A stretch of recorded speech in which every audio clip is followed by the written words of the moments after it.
And now it is my pleasure to introduce our final speaker for today, Mrs. Catherine Gonzi, the wife of the Prime Minister of Malta. A teacher by profession, Mrs. Gonzi is renowned for her involvement in the social field on a local and international level. This includes Mrs. Gonzi's ongoing support for NGOs, breast cancer awareness issues, hospice, education, children's care, the family, women's general health, mental health, and the environment. Today, Mrs. Gonzi is chairperson of the HSBC Foundation, patron of the Malta Parkinson's Disease Association, honorary chairperson of the Malta Autism Parents Association, honorary president of the Mental Health Association, and honorary member of the National Council of Women. Mrs. Gonzi is also a founding member of the Richmond Foundation, a leading non-governmental, non-profit organization. On a personal note, Mrs. Gonzi is also a mother and grandmother of 3, a role she thoroughly enjoys and cherishes. Let me please have the honor of inviting her to the opportunity to take stock of women's issues. I thank all the previous speakers for their extremely informative and enlightening interventions about women and their roles and relations from various perspectives. We are marking a 100-year-old quest for respect towards women, which is represented by Women's Day, an international observance introduced at a time when women in America and in Europe were struggling to secure themselves more civil and economic rights and a better quality of life. At the time, social circumstances had rendered women to be considered as inferior and subordinate to men.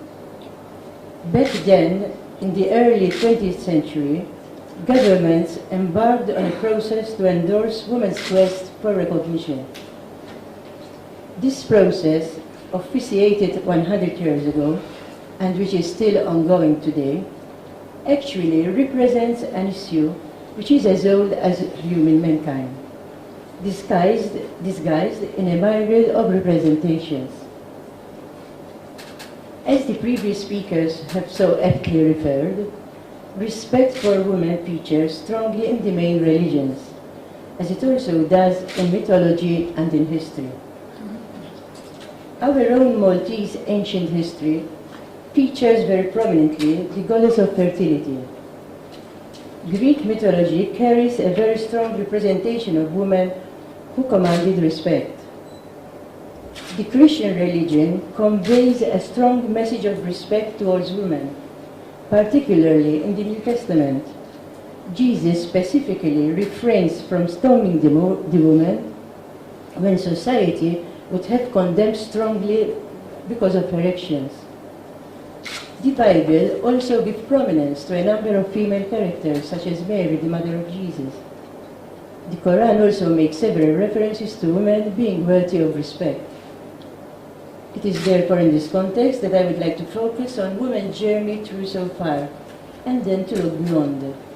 A context which, while predominantly based on a culture of respect and even reverence, seems to have got derailed with the passage of time and social evolution.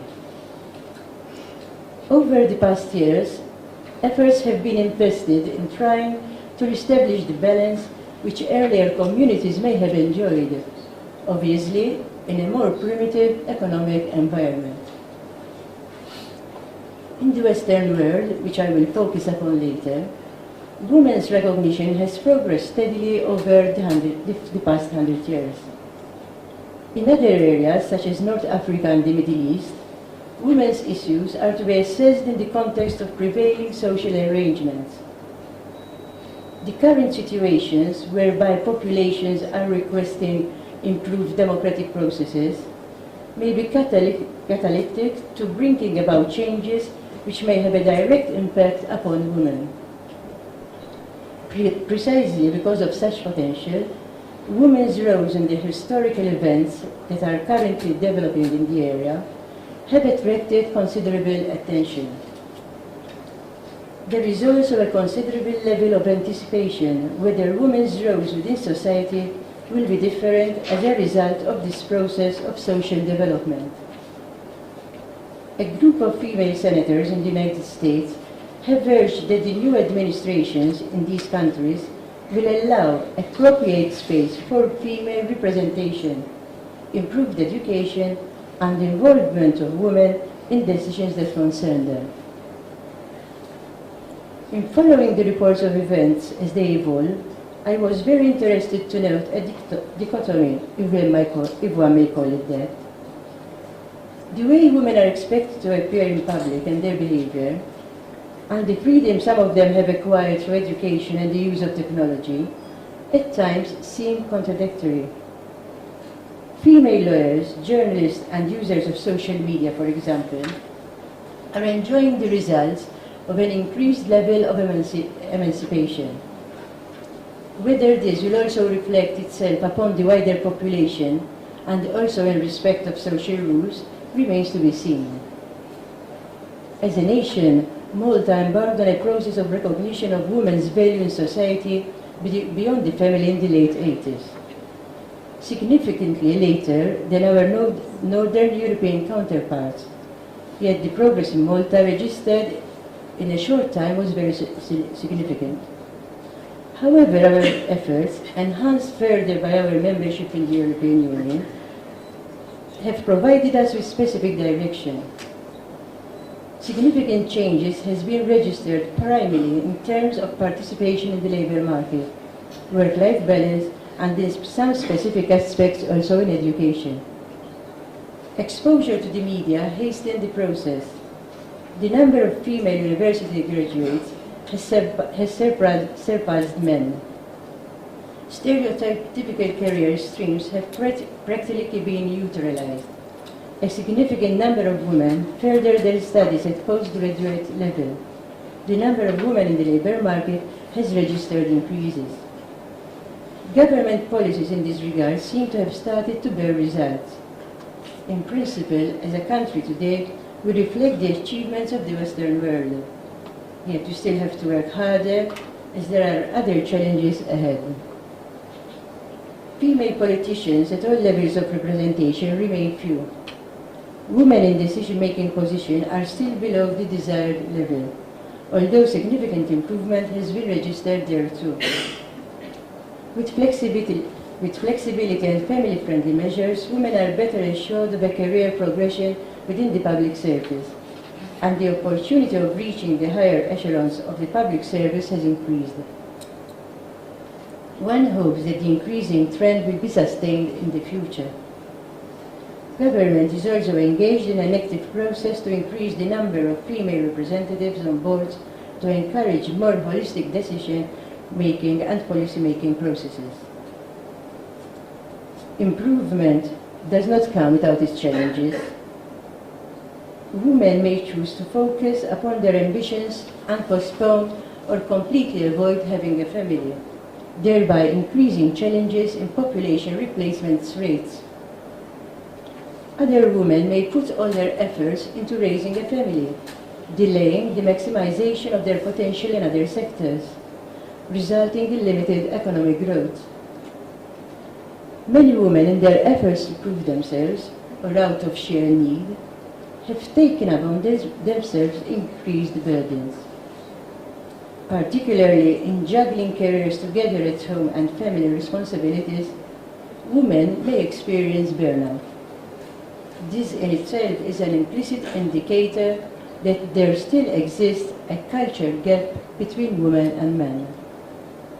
We are therefore now faced with the challenge of managing what we have worked for and started to attain.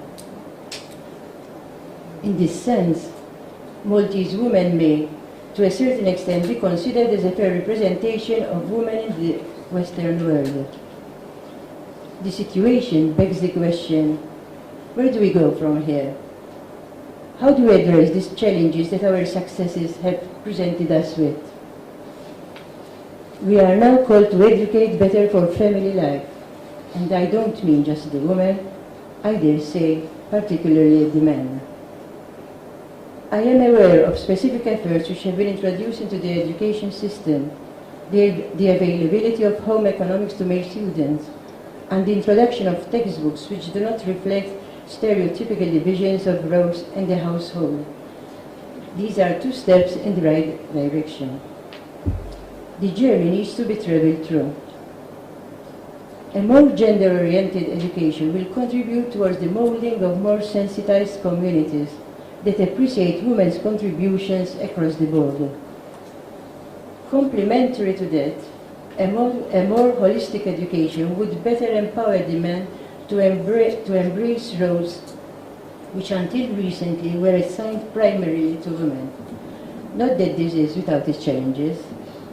A number of families have already opted to reverse roles, particularly when women earn higher salaries than their spouses or have a career. The issues that such role reversal may bring remain to be assessed. In reality, every part of the globe still struggles with women's issues. They are not the same issues the world over. In those areas where the traditional challenges to equality have been more or less overcome, new issues present themselves.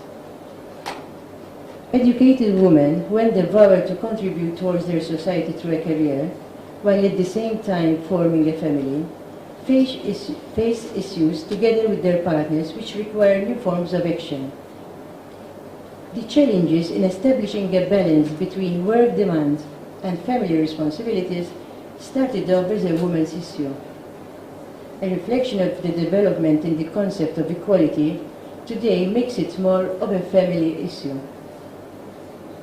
Men have taken up, to some extent, the idea of having an amplified role within their family, particularly in those families where the women earn as much or even more than the men.